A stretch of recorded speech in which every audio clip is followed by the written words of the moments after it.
우리 이 시간 묵상으로 기도하시며 어버이 주일 예배 자리로 함께 나아가도록 하겠습니다.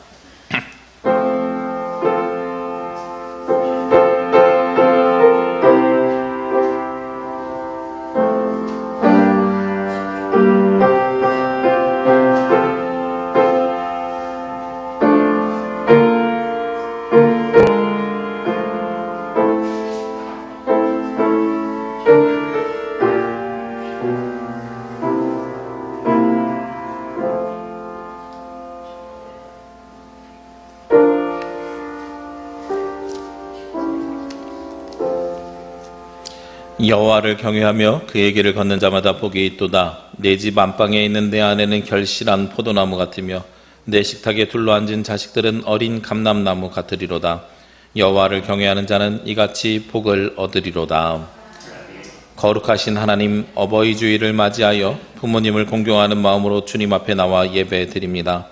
부모님께 순종하며 받들어 섬기셨던 예수님의 아름다운 모습을 생각합니다. 우리도 이 예배를 통해 부모님을 공경하는 마음이 더욱 깊어지게 하여 주옵소서.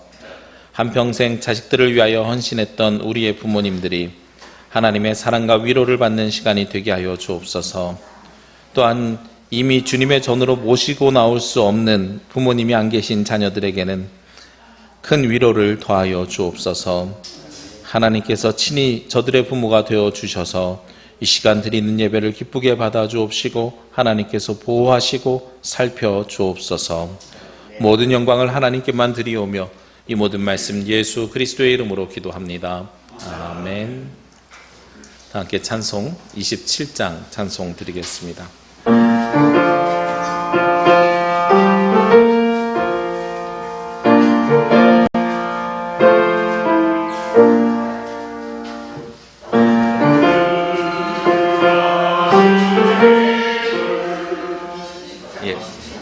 찬송 27장입니다. 네네네.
교동문 98번 어버이주일 교동문입니다.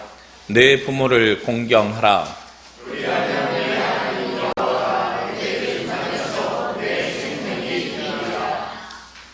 내 아들아, 내 아비의 훈계를 들으며 내 어미의 법을 떠나지 말라.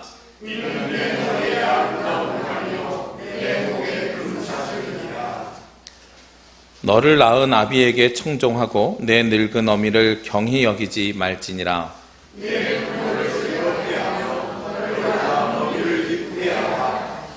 자녀들아, 주 안에서 너희 부모에게 순종하라. 이것이 옳으니라.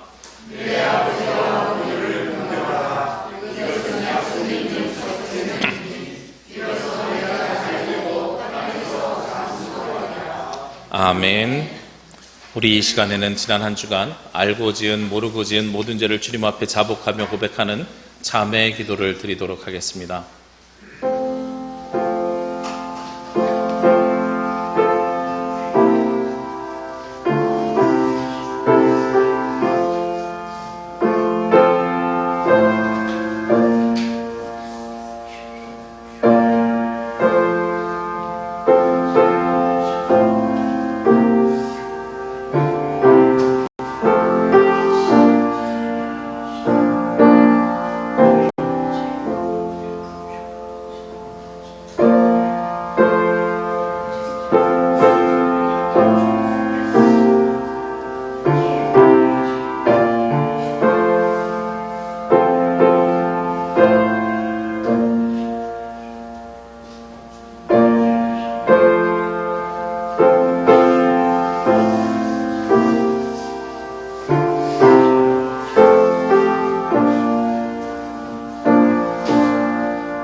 우리의 참된 아버지가 되시는 하나님, 주님께서는 저희들에게 이 땅에서 복을 받으며 장수할 수 있는 길을 열어주셨습니다. 부모를 공경함으로 하나님이 약속하신 복을 누리며 살라 하셨지만 저희들은 부모님의 말씀에 따르지 못했음을 고백합니다. 부모님께 기쁨을 드려야 할 저희들이 오히려 슬픔과 눈물을 드렸으며 부모님의 마음에 평안을 드려야 했지만 그분들의 가슴에 걱정과 근심으로 못을 박았습니다.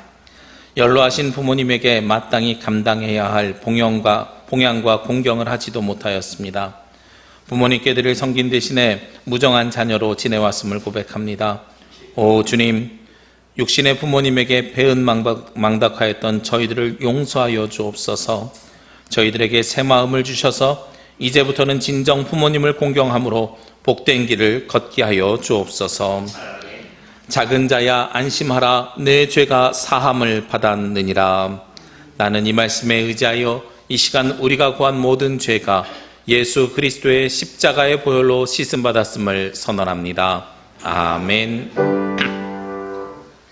우리의 기도를 들으소서. 키리에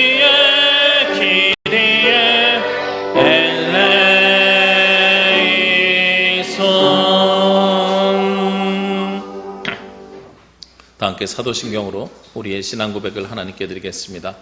나는 전능하신 아버지 하나님 천지의 창조주를 믿습니다. 나는 그의 믿습니다. 그는 성령으로 잉태되어 동정녀 마리아에게서 나시고 본디오 빌라도에게 고난을 받아 십자가에 못 박혀 죽으시고 장사된 지 사흘 만에 죽은 자 가운데서 다시 살아나셨으며 하늘에 오르시어 전능하신 아버지 하나님 우편에 앉아 계시다가 거기로부터 살아있는 자와 죽은 자를 심판하러 오십니다. 나는 성령을 믿으며 거룩한 공교회와 성도의 교제와 죄를 용서받는 것과 몸의 부활과 영생을 믿습니다. 아멘. 찬송 559장입니다.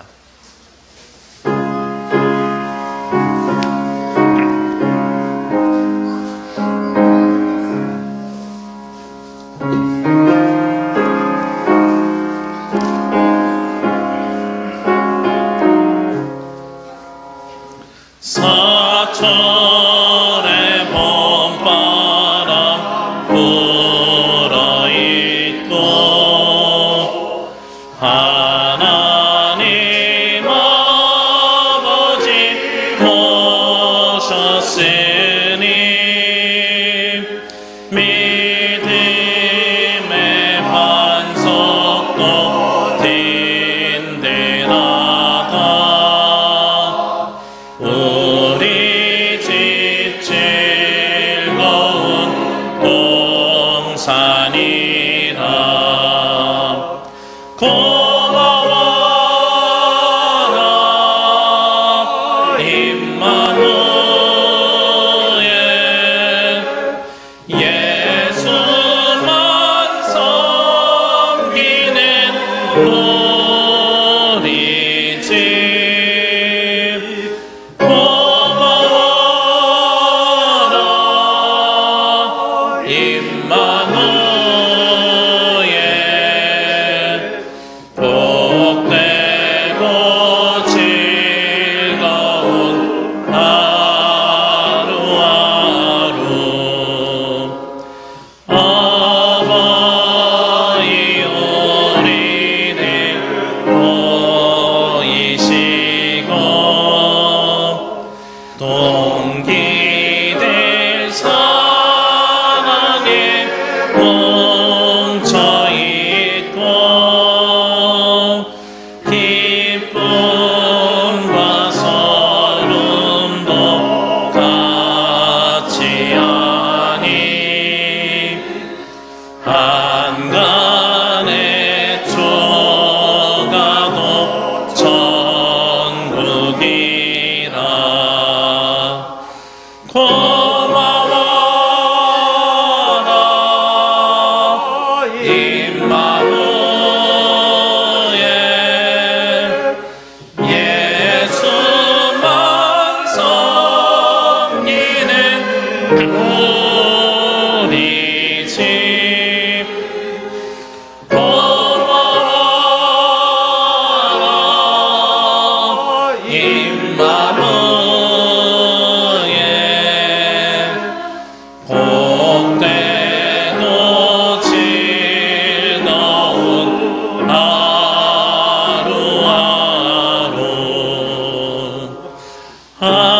아침과 저녁에 수고하여 다 같이 나는 온 식구가 한상에 둘러서 먹고 마셔. 여기가 우리의 낙원이다. 고마워라 임마누엘, 예수만 섬기는 우리 집. 고마워라 임마누엘, 복되고 즐거운 하루하루. 이 시간 예배를 위해서 유상근 장로님 기도 인도해 주시겠습니다.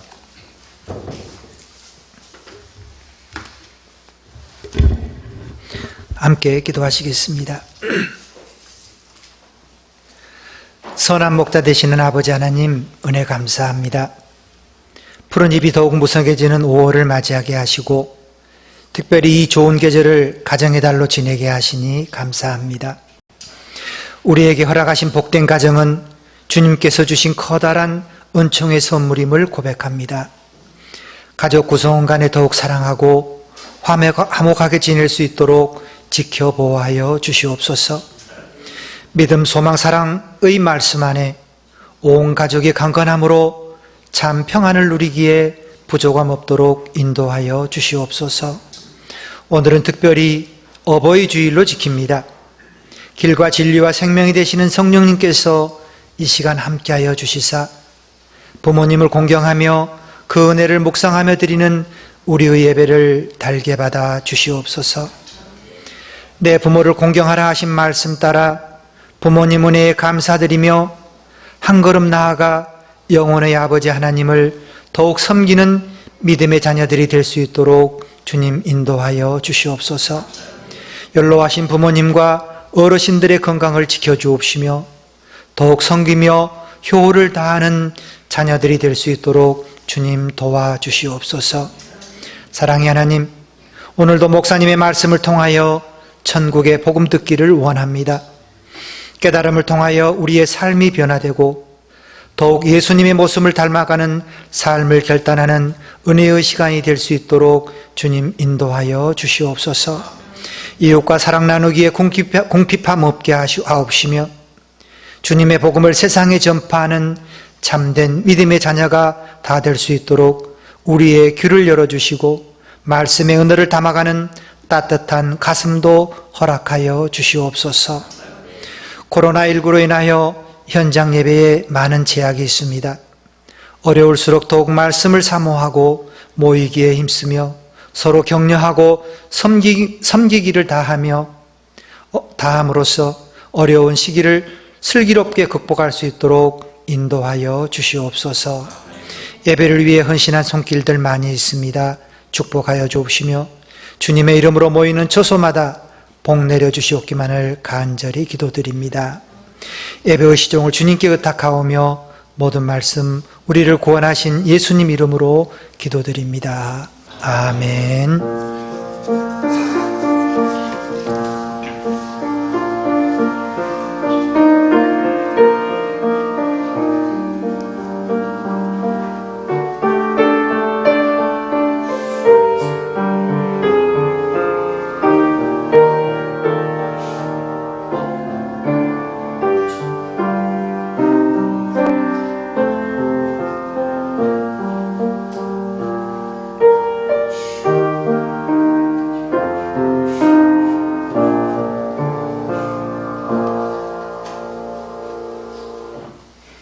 오늘 말씀은 요한복음 14장 8절에서 14절 말씀입니다.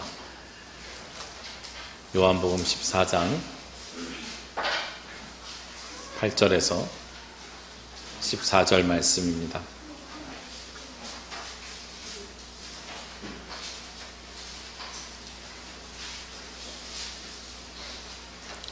요한복음 14장 8절에서 14절 말씀 봉독해 올리겠습니다.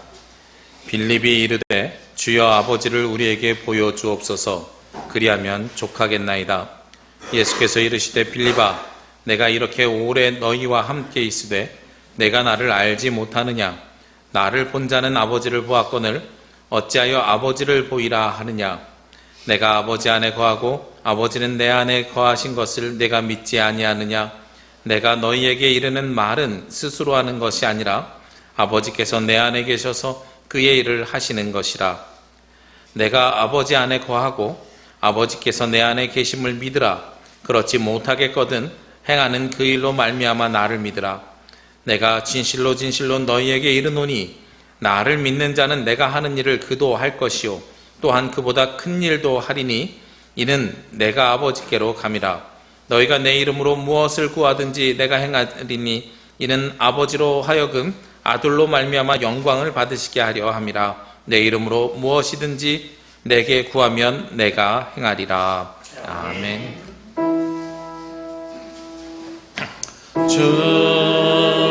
주여 우리 맘 여사 주의 말씀을 깨닫게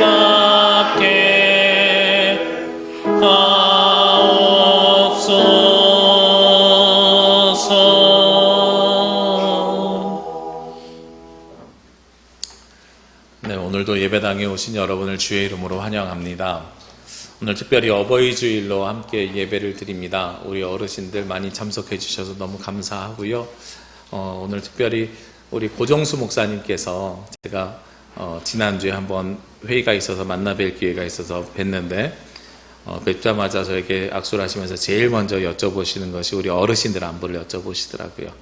우리 두 분 원로 장로님, 김만희 장로님과 백복현 장로님 건강하시냐 여쭤보시고, 그리고 신무 장로님, 유상근 장로님 건강하시냐 여쭤보시고, 우리 권사님들 성함 한 분 한 분 이렇게 불러주시면서 저에게 안부를 물어보셨습니다. 우리 어른들의 안부를 물어보는 것이 참 감사한 일이고요. 그리고 그 과정 속에서 우리 정덕성 어사님 소천하신 소식도 전해드리고 만나 뵙고 왔습니다. 우리가 함께 모여서 예배할 수 있다는 것이 감사한 일이고요. 그리고 벌써 이제 고정수 목사님 7년째 이제 우리 교회에서 심무를 하시다가 떠나신 지 7년째 되시는 해인데 먼 곳에 있지만 서로가 서로 교통하고 소식을 주고받고 하는 것이 귀한 일이 되는 것 같습니다. 지난 이틀 전에는 어버이날이 있었습니다. 어버이날을 지내면서 많은 생각을 해보게 되고요. 그리고 또한 자녀를 키우면서 부모님의 마음이 어떤 마음인지를 더욱더 잘 알게 되는 것 같습니다.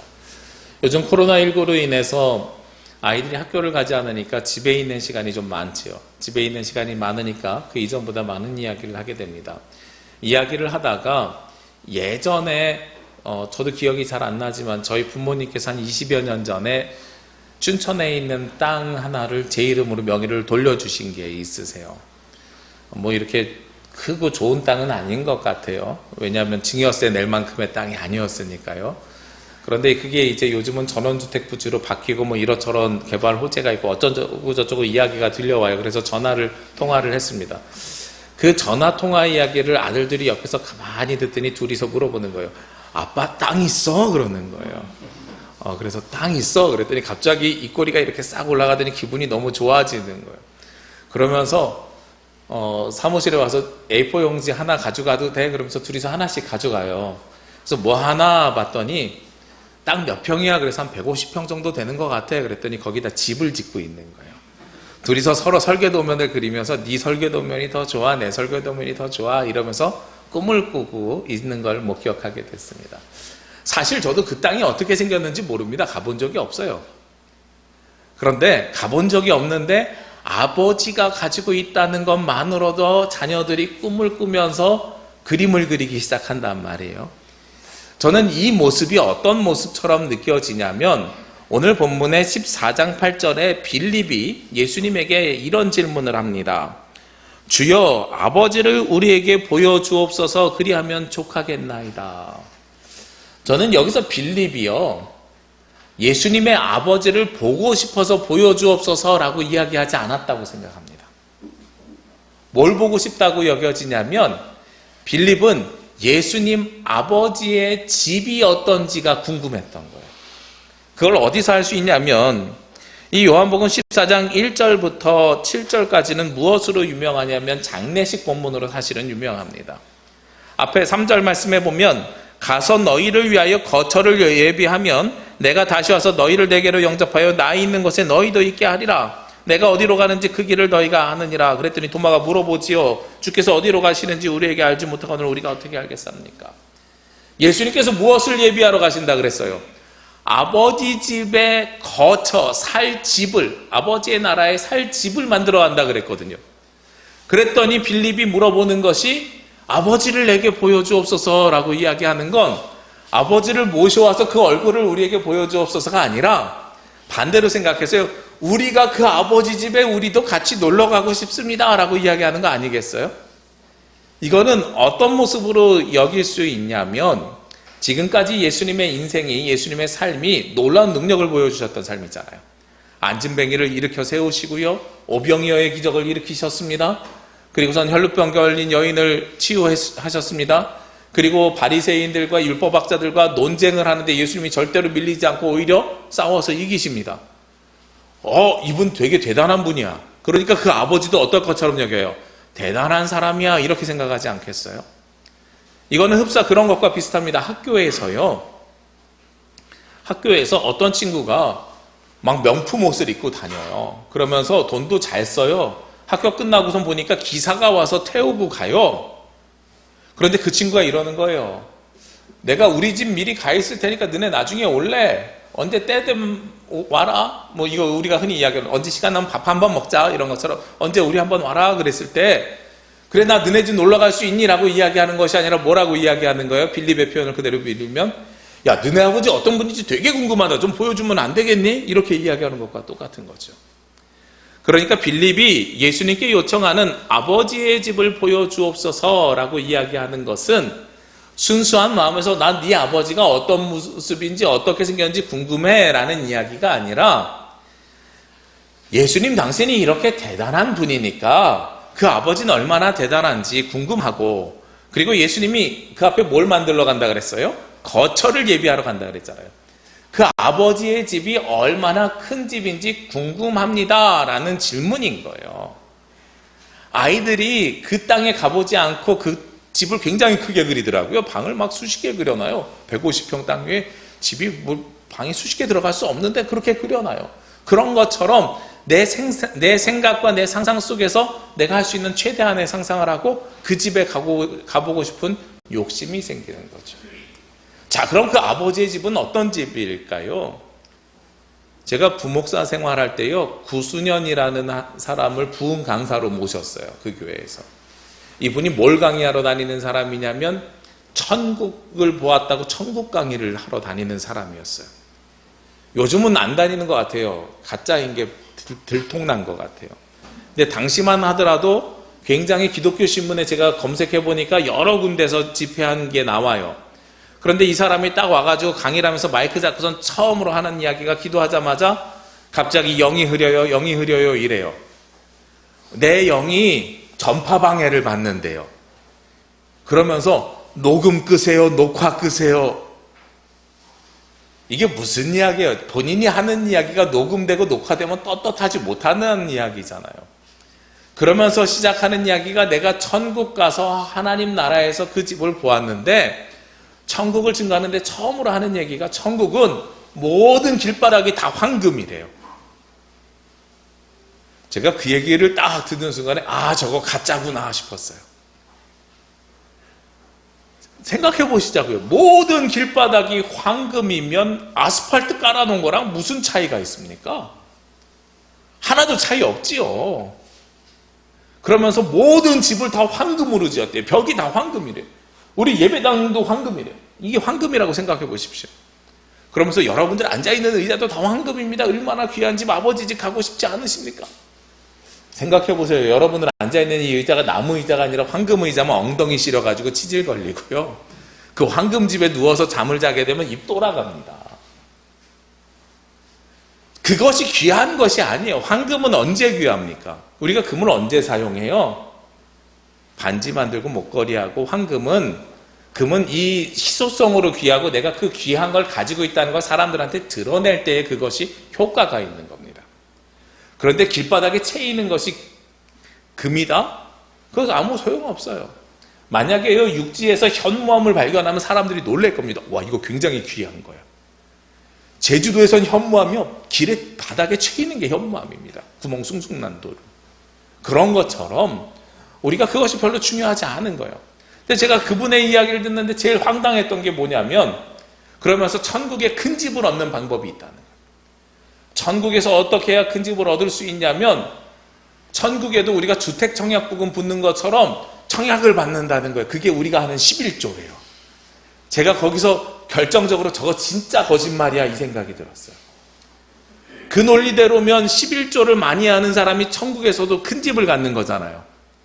그러면 우리가 11조를 누가 많이 할 수 있어요? 돈을 많이 버는 사람.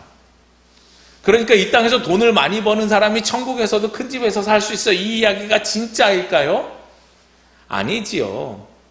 예수님의 삶의 모습을 보면 예수님은 절대로 그런 모습을 보이지 아니하셨습니다. 예수님은 오늘 빌립에게 뭐라고 대답하시냐면요. 9절 말씀에 보면 빌립아 내가 이렇게 오래 너희와 함께 있을 때 내가 나를 알지 못하느냐? 나를 본 자는 아버지를 보았거늘 어찌하여 아버지를 보이라 하느냐? 너희들이 나를 통해서 이미 아버지를 봤다. 내가 하는 것이 누구의 모습이에요? 아버지가 하시는 대로 하는 것이다. 그러면서 예수님 무엇 하셨어요? 아까 말씀드린 것처럼 앉은 뱅인을 일으켜 세우셨고 눈먼 자를 눈뜨게 하셨고 혈루병 걸린 여인을 고치셨어요. 그냥 예수님이 의사의 역할을 했다는 게 아니에요, 이 이야기는. 당시에 혈루병 걸린 여인 12년 동안 걸렸는데 감히 사람들 앞에 나오지 못합니다. 왜냐하면 그 병이 무엇 때문이라고 사람들이 생각해요? 너의 죄 때문이라고. 안진뱅이, 왜 안진뱅이라고 이야기합니까? 네 죄 때문이라고. 그래서 사람들이 질문하잖아요. 주여, 저기 아파하는 사람이 있는데 저 사람이 자신의 죄 때문에 아파합니까? 부모의 죄 때문에 아파합니까? 날 때부터 아파하면 저건 도대체 누구의 죄 때문입니까? 라고 물어보잖아요. 예수님 거기다가 누구의 죄 때문이 아니라고 이야기했어요. 예수님이 그렇게 병 고친 사역만 하셨습니까? 아니죠. 오병이어의 기적을 일으키셨죠. 말씀을 듣는 자들에게 생명의 떡으로 먹이셨습니다. 예수님은 말씀을 먹이는 분이십니다. 오병이어의 기적, 도시락, 어린아이의 도시락 하나 가지고 5,000명이 먹었어요. 만약에 그 자리에 부자가 있었으면 도시락 자기 돈으로 먹었겠지요. 예수님은 누구랑 같이 살았냐면 가난한 자와 고아와 과부와 같이 살으셨습니다. 예수님께서 누구의 집에서 식사하셨지요? 삭개오의 집에서 식사하셨지요. 키 작은 삭개오. 삭개오는 당시 부자였습니다. 그런데 그냥 부자가 아니라 그 사람은 세리였기 때문에 세상 사람들로부터 왕따 당하던 사람이었습니다. 그러니까 여기서 알 수 있지요. 예수님이 누구와 함께 사셨습니까? 부자냐 가난한 사람이냐 물질이 많냐 적으냐, 이건 예수님의 기준이 절대적으로 아닙니다. 예수님의 절대적인 기준은 한 가지입니다. 저 사람이 약자냐 약자가 아니냐라는 거죠. 예수님은 그 마음으로 바라보신 거예요. 약자면 더욱더 그 사람을 더욱더 많이 바라보게 됩니다. 제가 아까 말씀드렸죠. 11조를 많이 해야 천국집에 무슨 청약을 받는다? 여러분이 아버지의 마음으로 자녀를 한번 바라보십시오. 제가 지난 어버이날 우리 아들 둘이요, 처음으로 어버이날 선물이라고 하면서 현금을 가지고 왔어요. 작년까지는 과자를 주고 초콜릿을 주고 이랬는데 올해는 현금을 가지고 왔는데, 둘이 가지고 온 봉투를 꺼내보니까 똑같이 5자로 시작을 해요. 근데 끝자리가 달라요. 하나에는 5만 원, 하나에는 5천 원. 대단하죠. 초등학생이 5만 원을 모았어요. 자기가 먹고 싶은 거 안 먹으면서. 5만 원이 큰 돈이어서 이게 이쁠까요? 아니죠. 5만 원이든 5천 원이든 자기가 먹고 싶은 거 안 먹고 가지고 온 게 너무나도 감사한 일이죠. 우리 하나님 아버지께서 우리가 헌금하는 금액이 크다고 이뻐하실까요? 아니라는 거예요. 그것을 드리는 정성과 마음을 기뻐하십니다. 근데 제가 더욱더 감동받은 게 하나 있어요. 뭐에 감동받았냐면요, 큰아이가 편지를 써서 왔는데 정말 정성스럽게 꼭꼭 눌러서 편지를 써왔어요. 일부 때는 작은아이가 있어서 그 얘기를 못했어요. 근데 돈보다 더 이렇게 눈물나게 고마운 건 그 편지가 그냥 부모님 고맙습니다가 아니라 그 편지 글귀 하나하나에서 뭐가 전달되냐면 똑같은 말을 하는데 마음이 느껴져요. 정성이 느껴져요. 그게 사실은 더욱더 기뻐하는 일이잖아요. 우리 하나님께서 우리를 바라보실 때 똑같이 바라보시고 예수님께서 똑같이 바라보십니다. 아버지의 집 빌립이 물어볼 때는요, 얼마나 큰 집일까 궁금해서 물어봤고요, 얼마나 편안한 집일까 궁금해서 물어봤고요, 얼마나 대단한 집일까 궁금해서 아버지를 보여주옵소서 하고 질문했을 겁니다.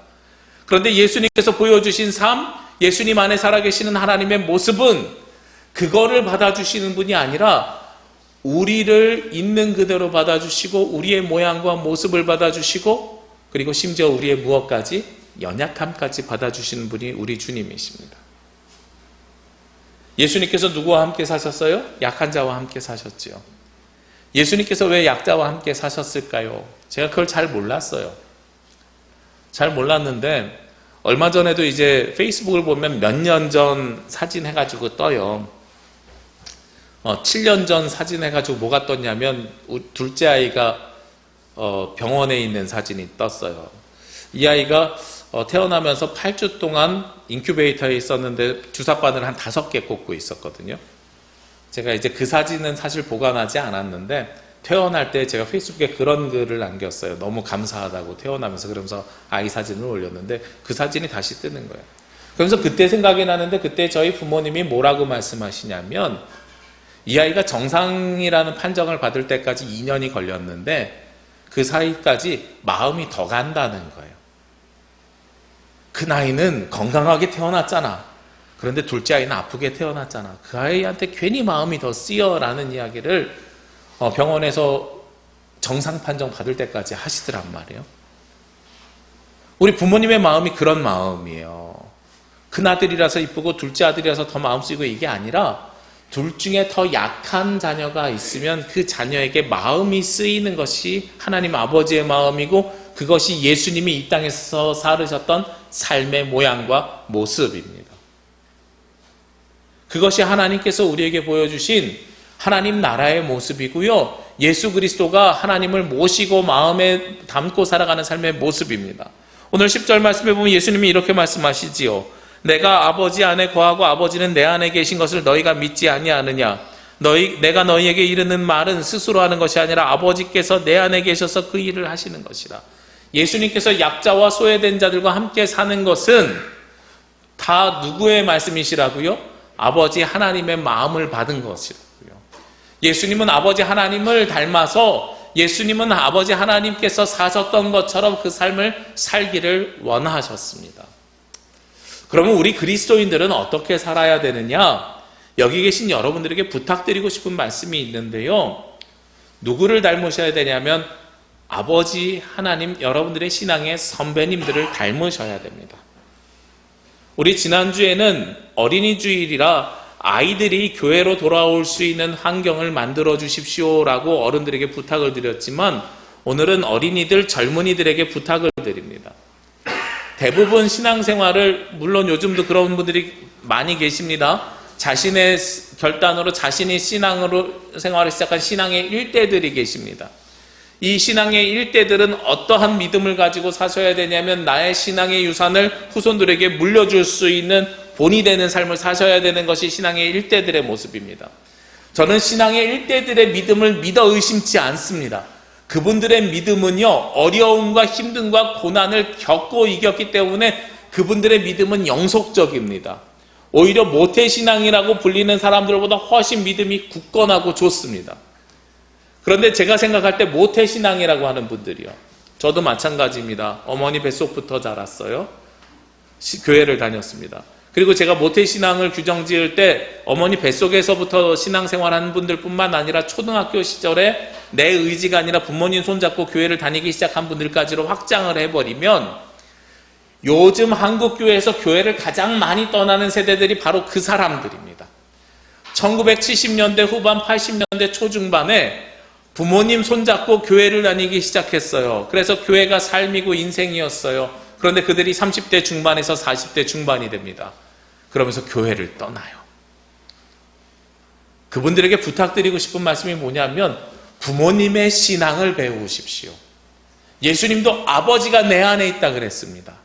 우리 젊은 분들이요, 부모님이 이 신앙을 만들어가고 한국교회가 지금 이만큼 교회에서 예배드릴 수 있고 이 환경과 조건을 만드는데 무단한 노력들을 하셨습니다. 그것은 꽁으로 얻어진 것이 아니라 그들의 눈물과 피와 땀으로 세워진 것이 지금의 교회이고 우리가 신앙생활을 할 수 있는 환경입니다. 그렇기 때문에 그분들이 신앙생활했던 그 모습, 그 모양을 그대로 받으셨으면 좋겠어요. 너무 안타까운 게 그 30대 중반에서 40대 중반까지가 교회를 많이 떠나는데요. 떠나면서도 어디가 많이 떠나면 남성들이 많이 떠나요. 그분들이 주일학교, 청소년부 다 다녔어요. 청년부 다녔어요. 그러다가 군대 갔다 오면서 교회를 좀 잘 안 다녀요. 그러다가 언제 다시 돌아왔냐면 결혼하려면 너 교회 다니는 사람이랑 만나야 돼. 이런 분위기 속에서요, 결혼하기 위해서 교회를 다시 다닙니다. 그리고선 손주들 보여주러 교회를 계속 다닙니다. 그리고 나서 자녀들이 중고등부 정도 들어가게 되면 떠나요. 더 이상 자녀들을 보여주기 위해서 부모님을 만날 이유가 없거든요. 물론 그분들도 어떤 모습을 가지고 있냐면, 모양을 가지고 있냐면, 나도 그리스도인입니다. 나도 하나님 계시는 건 믿습니다. 그런데 교회를 꼭 나가야 되나요? 이런 모습을 많이 가지고 계세요. 안타까워요. 저랑 어렸을 때 같이 자란 친구들 보니까요, 교회 잘 다니는 친구가 있어요. 그래서 간혹 우리 제주 오면 저를 만나러 와요. 우리 교회에서 한번 예배도 드린 적이 있어요. 그 친구랑 이렇게 차 마시면서 이야기하면서 누구는 어떠니 안부를 물어보면 이런 대답을 합니다. 그 친구 한 달에 한 번 나와. 그 친구 한 주 건너 한 번 나와. 매주 나오는 친구 그럼 누구야? 그러면 누구 3명밖에 없어. 야, 그럼 누구는? 가끔 이 우리 교회 예배 제설교를 듣는 친구들이 있어서 제가 실명을 거론은 못 하겠는데, 누구는 어때? 그 친구는 부활절이랑 성탄절에만 나와. 또 누구는 어때? 그 친구는 무슨 큰일 있을 때만 나와. 신앙이 사라진 게 아니에요. 신앙이 있는데 부모님들처럼 치열하게 하나님을 만나고 치열하게 예수 그리스도를 내 안에 모시면서 살지 못하고 있는 거예요. 그리고 하나님과 내 안에 계신 하나님과 내 안에 내 욕심과 세상의 삶을 끊임없이 저울질하면서 살아가고 있는 겁니다. 근데 우리 자녀들에게요, 후손들에게요, 부탁드립니다. 이 신앙의 모습은요, 어른들이 치열하게 기도하고 눈물로써 만들어낸 신앙의 모습이 지금 우리가 이렇게 편하게 드릴 수 있는 예배의 모습으로 전달되고 전수된 것입니다. 그분들의 신앙을 충분히 존중해야 되고요. 그리고 그분들의 신앙생활의 모습을 따라야 됩니다. 오늘 성경에서는 예수님께서 거기에서 끝난 것이 아닙니다. 11절 말씀해 보면 내가 아버지 안에 거하고 아버지께서 내 안에 계심을 믿으라. 그렇지 못하겠거든 행하는 그 일로 말미암아 나를 믿으라. 내 안에 하나님 아버지께서 계시는데 너희가 내 안에 계신 아버지를 못 믿으면 최소한 나만은 믿어라 라고 이야기하는 거예요. 예수님께서 이렇게 말씀하실 수 있는 이유가 있습니다. 뭐냐면 예수님과요 하나님은 한 분이시기 때문에 그렇습니다. 예전에 제가 재밌게 봤던 영화가 한 편 있어요. 두사부일체라는 영화예요. 이 영화를 기억하시는 분들은 그래도 연배가 좀 되신 분들입니다. 이걸 처음 보는 것 같아, 처음 듣는 것 같아라고 이야기하시는 분들은 이제는 명절에도 안 하는 영화예요. 네. 코미디 영화입니다. 재밌어요. 여기서 두사부일체라고 하는 이야기는 우리 군사부일체, 임금과 스승과 부모님은 한 몸입니다 라는 것을 패러디해서 두목과 선생님과 그리고 부모님은 한 몸입니다 이런 거예요. 그래서 여기에 조폭이 필요한 일이 있어서 어디를 들어가냐면 학교에 고등학생으로 편입해서 들어가는 게 영화의 내용입니다. 그래서 선생님한테 막 두들겨 맞아요. 그러다가도 누가 막 선생님한테 덤비면 선생님을 어떻게 감히 이러면서 막 대신 싸워줍니다. 이런 내용에 있는 게 두사부일체란 영화예요. 그들은 끊임없이 무엇을 이야기하냐면 두목과 선생님과 부모님이 한 몸이라고 이야기합니다. 구별할 수 없다는 거예요. 모두 우리가 섬겨야 되는 소중한 분들이라는 겁니다. 저는 요즘 교권이 떨어져 있는 이 세대에 이 영화를 아이들에게 한번 보여줬으면 좋겠어요. 얼마나 조폭도 선생님을 경외하면서 잘 모시면서 살아가는지를 좀 보여줬으면 좋겠어요. 어찌됐든 그것이 아니라 중요한 것은요, 이 두사부일체처럼 성경에도 하는 이야기가 있습니다. 하나님이 예수님 안에 계세요. 그죠? 그리고 요한복음 14장 우리가 오늘 14절까지 말씀을 나눴는데요. 그 뒤에 말씀에 보면 예수님께서 14장 후반부에 뭘 이야기하냐면 예수님께서 떠나신 다음에 14장 3절에는 거처를 예비하러 가신다 그랬잖아요. 그리고 14장 15절 이후에는 거처를 예비하러 가신 다음에 예수님이 안 계시면 대신 누구를 보내신다 그랬냐면 보혜사 성령을 우리에게 대신 보내주신다고 말씀하고 있습니다. 보혜사 성령을 통해서 우리에게 예수님께서 대신 동행하여 주십니다 하고 말씀하고 있어요. 그러니까 요한복음 14장은 전체적으로 무엇을 이야기하는 거냐면 하나님이 예수님 안에 계시고 예수님이 안 계셔도 누구를 동행시켜 주시는 거예요? 성령을 대체시켜 주신다는 거예요. 그러니까 이거는 무엇을 이야기하냐면 좀 고급스러운 표현으로 삼위일체 하나님을 이야기하는 겁니다. 성부, 성자, 성령 우리는 그렇게 구별하지만 우리가 예수님을 믿는 것이 곧 하나님 아버지를 믿는 것이고 예수님을 믿는 것이 곧 성령님과 동행하는 것이고 하나님 아버지를 믿는 것이면 그것은 아들을 믿는 거죠. 바로 그런 믿음이 우리 가운데 있어야 되는 겁니다. 그러면서요, 맨 마지막에 예수님께서 13절과 14절에 우리에게 이런 이야기를 하십니다. 너희가 내 이름으로 무엇을 구하든지 내가 행하리니 이는 아버지로 하여금 아들로 말미암아 영광을 받으시게 하려 합니다. 무엇이든지 예수님의 이름으로 우리에게 구하래요. 그럼 하나님께서 예수님을 통해서 그 모든 것들에 대해서 응답해 주신대요. 하나님의 무한성을 이야기합니다. 아이들이 어릴수록 어떤 생각을 가지고 있습니까? 우리 아빠는 뭐든지 할 수 있어 라는 생각을 하는 것 같아요. 아빠 이거 해줄 수 있어요? 저거 해줄 수 있어요? 저희 둘째 아이는 아직도 저보고 팔 이렇게 해보래요. 그러면서 와 아빠 근육 되게 많다 그래요. 제가 아직 이 아이가 근육과 살을 구별하지 못해서 가만히 있는데 사실 이렇게 해서 올라오는 게 근육보다는 살이 더 이렇게 밑으로 많이 처지거든요. 근데 그게 근육인 줄 알아요. 그러면서 자기도 아빠처럼 살찌고 싶어요. 그게 굉장히 좋아 보이나 봐요. 나중에 크면 알겠죠. 안 찌는 게 더 좋다는 거를. 그러면서 이 아이가 끊임없이 아빠에게 요구해요. 모두 해주세요. 모두 해주세요. 색칠 공부도 만들어주세요. 모두 만들어주세요. 모두 만들어주세요. 아버지가 무한한 줄 알아요. 육신의 아버지는요 유한합니다. 한계가 있어요.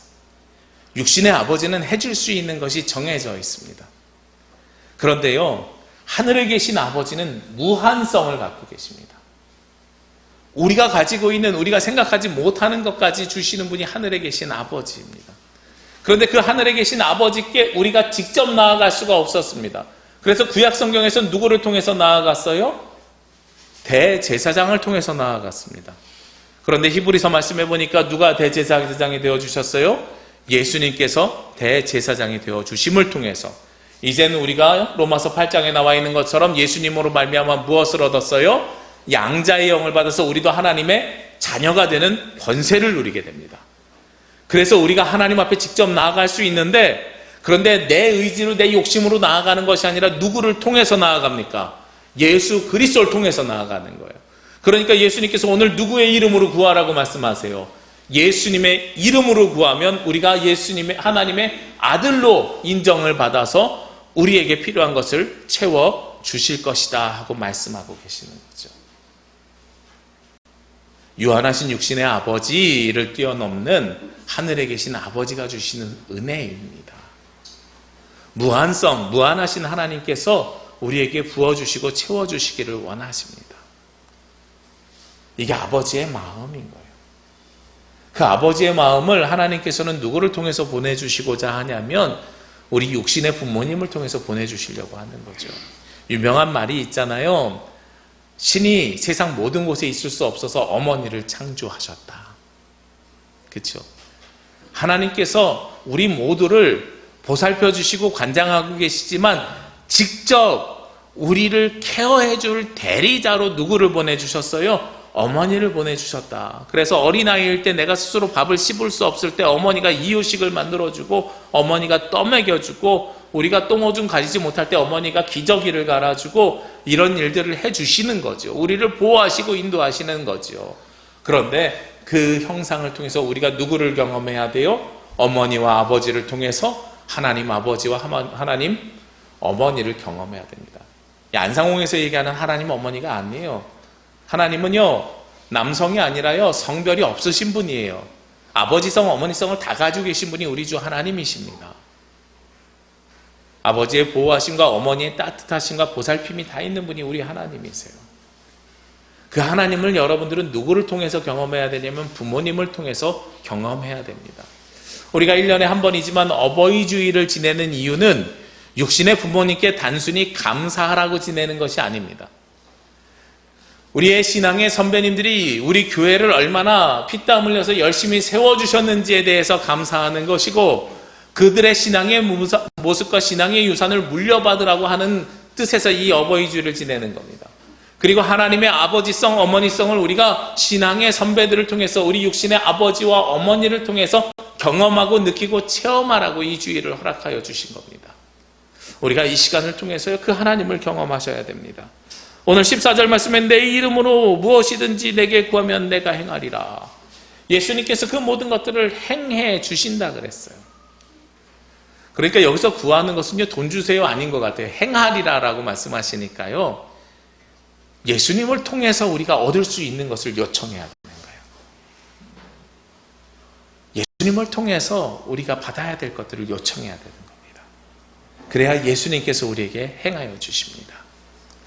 우리 이 땅에서 살아가는 저와 여러분들이 우리 빌립과 같이 어쩌면 우리는 이 땅에서 내 관점 속에서 아버지를 보고 싶어 할 수도 있습니다. 그 아버지의 집이 어떤지 궁금하고, 그리고 물질적인 것과 내 눈에 보이는 것을 우리는 궁금해할 수 있습니다.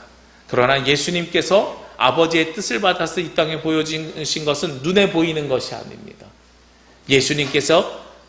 예수님을 통해서 우리가 간구한 것들을 우리에게 행해 주시는 예수님의 놀라운 은혜요, 은총이요, 구원의 역사입니다.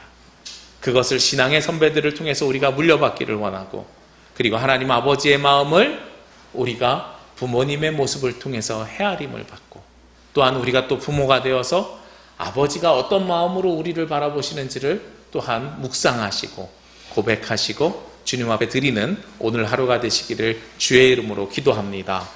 기도드리겠습니다. 거룩하시고 은혜로우신 아버지 하나님, 이 시간 하나님을 만나 뵐 수 있도록 인도하시고 주님의 뜻에 따라 살 수 있도록 인도하여 주시니 감사합니다. 주께서 주신 이 날이 기쁨과 감사와 영광의 날이 되게 하여 주옵시고 하나님께 온전히 올려드리는 날이 되게 하여 주옵소서. 하나님, 이 시간을 통하여 아버지의 마음을 헤아리길 원합니다. 이 시간을 통하여 예수 그리스도를 만나며 그리스도를 통하여 아버지를 경험하기를 원합니다. 주님 인도하시고 역사하시고 동행하여 주시옵소서. 이 모든 말씀 예수 그리스도의 이름으로 기도합니다. 아멘. 다 함께 찬송 50장 1절과 죄송합니다. 우리 응답송 하겠습니다. 이 말씀 따라서 사는 이 말씀 따라 사는 동안 지치지 않게 하시고, 이 말씀 따라 사는 동안 주님 나라 이루소서. 다 함께 찬송 50장 1절과 3절 찬송하시며 예물 봉헌하겠습니다.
기도드리겠습니다. 우리의 아버지가 되시며 어머니가 되시는 하나님, 이 시간 아버지를 섬기는 마음으로, 부모님을 섬기는 마음으로 주님 앞에 나왔습니다. 이 시간 우리가 드리는 예배를 기쁘게 받아 주옵소서. 우리가 아버지의 마음을 헤아리게 하여 주옵시고 아버지의 마음에 합당한 삶을 살게 하여 주옵소서. 이 시간 주님의 마음에 합하기 원하는 마음으로 주님 앞에 나오며 예물과 정성을 드립니다. 열의 하나를 거룩하게 구별하여 드리는 예물과 감사의 제목이 있는 예물과 매주 정하여진 약속이 있는 예물 등을 올려드립니다. 우리 가정이 하나님을 사랑하는 가정이 되게 하시고 생명과 기쁨과 감사가 넘치는 가정이 되게 하여 주옵소서. 우리가 가장 어려울 때 하나님을 기억하게 하시고 하나님의 마음을 품는 자녀들 되게 하여 주옵소서. 언제나 주님의 은혜와 평강이 차고 넘치길 원하오며 이 모든 말씀 우리 주 예수 그리스도의 이름으로 기도합니다. 아멘. 네, 주님의 평화가 여러분과 함께 하시기를 빕니다. 우리 함께 축복합니다.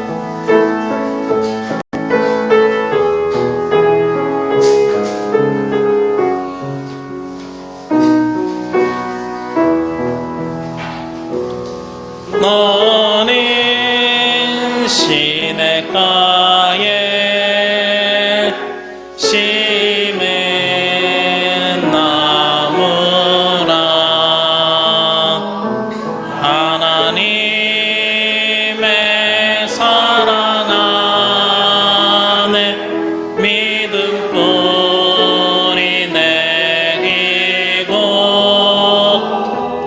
주의 뜻대로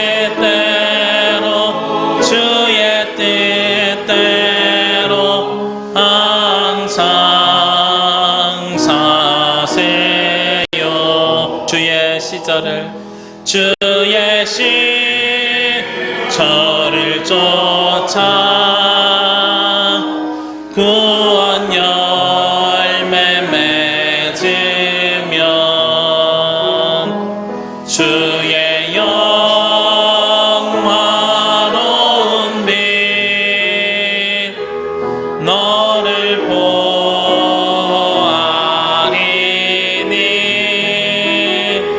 주의 뜻대로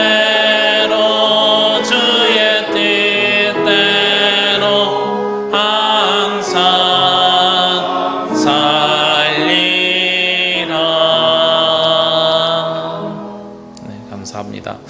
오늘은 어버이 주일입니다. 오늘 특별히 여신도에서 카네이션과 선물을 준비해 주셨고요.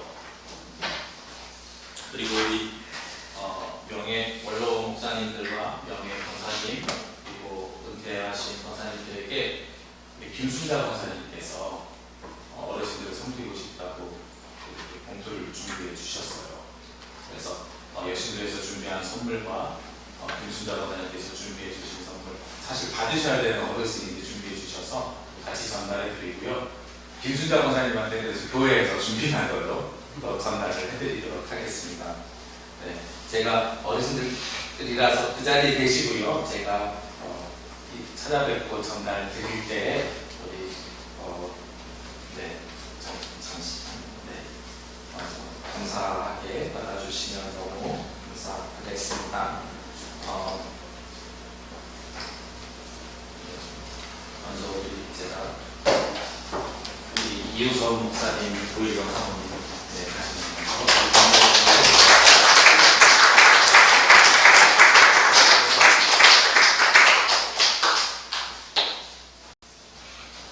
그리고 우리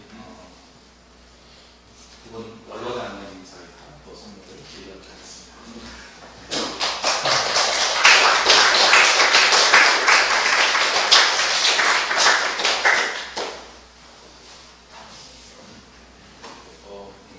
어르신들이시죠? 이재정 권사님 그리고 이상현 권사님 계시죠? 안 내려가셨죠? 네. 우리도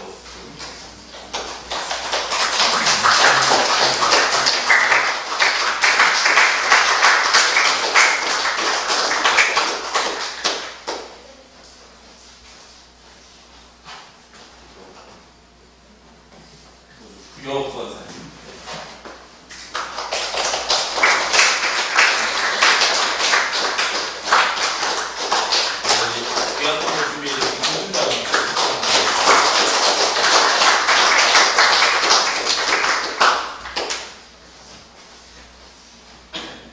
오늘 못 오신 분들은 제가 이번 주 안에 모두 각 가정으로 해서 전달을 해드리도록 하겠습니다.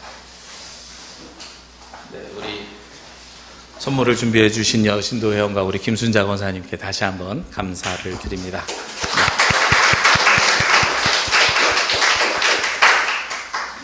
네, 다음 주 주일부터 교회 학교를 시작하려고 하고 성가대가 오늘 오후 예배를 드리면서 연습을 하고 시작을 하려고 예정하고 있습니다. 그런데 어제 또 하나 일이 좀 생겨서요.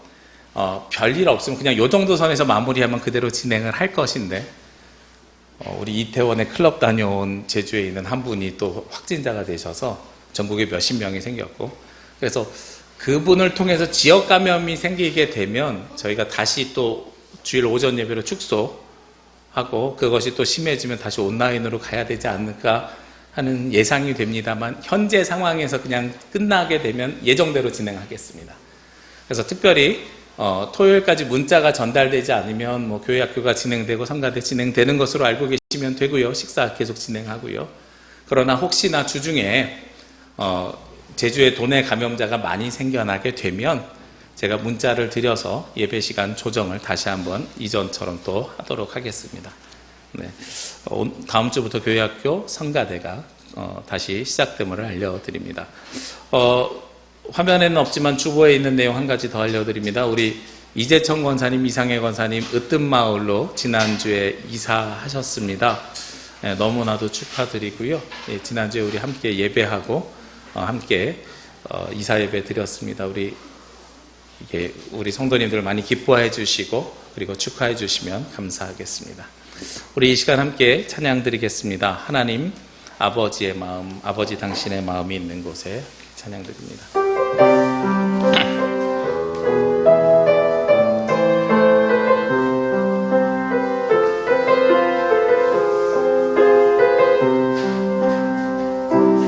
아버지 당신의 마음이 있는 곳에 나의 마음이 있기를 원해요.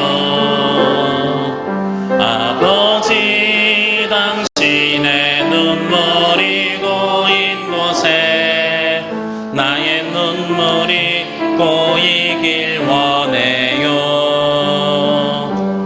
아버지 당신이 바라보는 영혼에게 나의 두 눈이 향하길 원해요.